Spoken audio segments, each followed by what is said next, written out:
How's it going everyone, and welcome back to my Black Ops 2 weapon guide video series.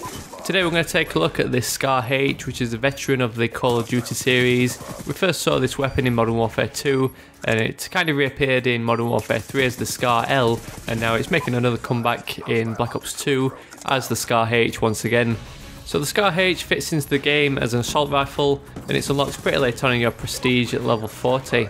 So let's jump straight into this guide and take a look at some of the Scar H's general features.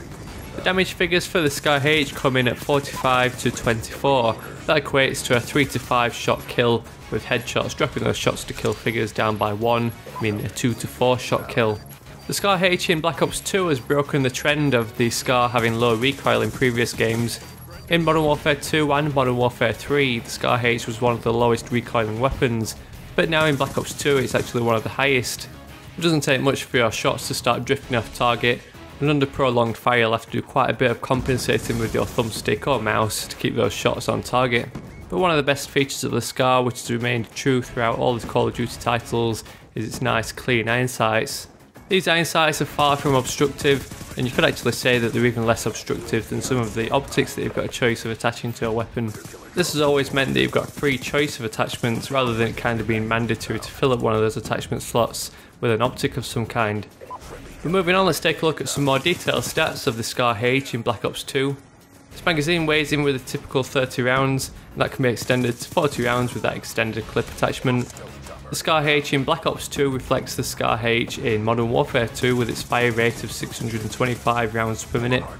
The reload time of the Scar H is pretty average at 2.34 seconds, and just to cover some of those general stats for the assault rifles, you get that aiming speed of 0.25 seconds along with that movement speed of 95%. So the Scar H in Black Ops 2 is kind of a mix and match of the Scar H and the Scar L from Modern Warfare 2 and 3.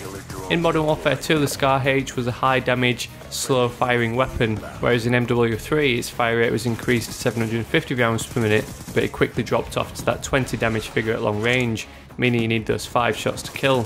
So in Black Ops 2 the Scar H is kind of a mix of both. We've still got that 625 rounds per minute, and while the damage figures do drop off to a lowly 24 at long range, meaning you need those 5 shots to kill just like the MW3 version, Black Ops 2 Scar H's best feature is its long range. While it does drop off to a 5 shot kill, it doesn't do so until around 75 meters, so you'll actually be experiencing a 3 to 4 shot kill weapon in gunfights on most maps.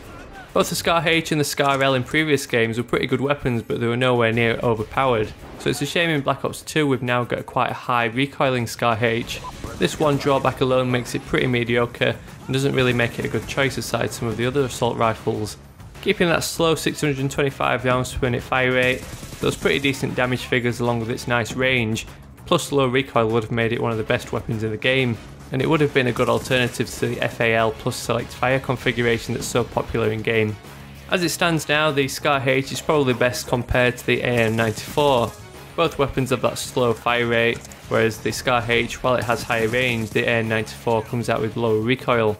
This is quite a good trade-off between those two weapons when we compare it to the rest of the pike with the likes of the Type 25, that SWAT 556 or FAL with select fire, or even that MA Tier 1 either with or without select fire. It makes it pretty difficult to kind of think of reasons to use this weapon over the other options.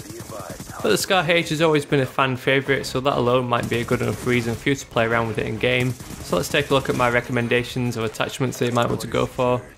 Like we mentioned, that main drawback of the Scar H in Black Ops 2 is that quite pronounced recoil. If you find that recoil starts taking your shots off target, you might want to go with that foregrip attachment to help reduce that recoil and make this weapon more deadly in medium to long ranges. A weapon with decent range is always a good candidate for a suppressor. Being able to reach out pretty far by default means you're going to be able to maintain a 3-shot kill up to some decent ranges even with a suppressor, plus you're going to benefit from staying off the radar, and being a weapon where you likely use the iron sights, that reduced muzzle flash always comes in handy. Then if you wanted to run that primary gunfighter wildcard and run 3 attachments on your Scar H, I'd probably next recommend the quick draw handle. Having a 625 rounds per minute fire rate is going to mean you're going to be quite vulnerable at close range, so at least being able to aim in that tad bit faster might help keep you alive in those odd firefights, where if you can snap on target first and get your 3 shots to kill out, you might just be able to secure that kill before an SMG guy or an assault rifle guy that needs 4 shots to kill can get their required shots to kill out. So that's about it for my guide to the Scar H in Black Ops 2. As always, if you're a fan of this weapon or if you just enjoyed my guide or learned anything new, I'd love a thumbs up down below to help spread the word and share the video with your friends. If you've just stumbled across my videos, don't forget you can subscribe for plenty more of these Black Ops 2 weapon guides. And if you want to know what kind of class setups I run for these kind of weapons, you can always check out my Black Ops 2 class setup video series. Let me know your thoughts on the Scar H down in the comments. Which version of Call of Duty do you think boasts the best Scar? I think most of us are going to be nostalgic and think back to that Scar H from Modern Warfare 2. So thanks so much for watching, and I'll catch you all later.